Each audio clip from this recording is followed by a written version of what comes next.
من خصائص شهر رمضان نزول القرآن فيه.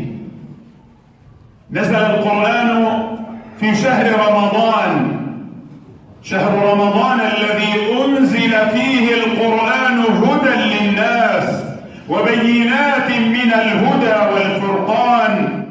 نزل القرآن في ليلة مباركة، إنا أنزلناه في ليلة مباركة. هذه الليلة هي ليلة القدر، إنا أنزلناه في ليلة القدر. لذلك ينبغي توطيد العلاقة بيننا وبين هذا القرآن عموما وفي شهر رمضان خصوصا. عن عبد الله بن عباس رضي الله عنهما قال: كان رسول الله صلى الله عليه وسلم أجود الناس بالخير، وكان أجود ما يكون في رمضان حين يلقاه جبريل، وكان يلقاه في كل ليلة من رمضان فيدارسه القرآن.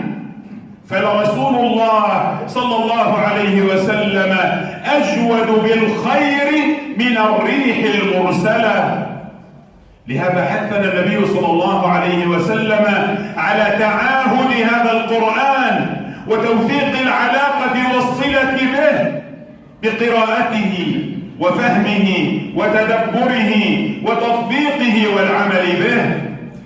قال النبي صلى الله عليه وسلم: اقرأوا القرآن فإنه يأتي شفيعا لأصحابه يوم القيامة. القرآن شافع لأهله.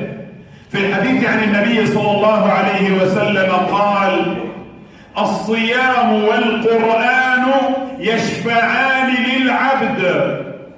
يقول الصيام: أي رب منعته الطعام والشهوات في النهار فشفعني فيه. ويقول القرآن: أي رب منعته النوم بالليل فشفعني فيه. قال صلى الله عليه وسلم: فيشفعان. فالصيام يشفع لأهله والقرآن يشفع لأهله.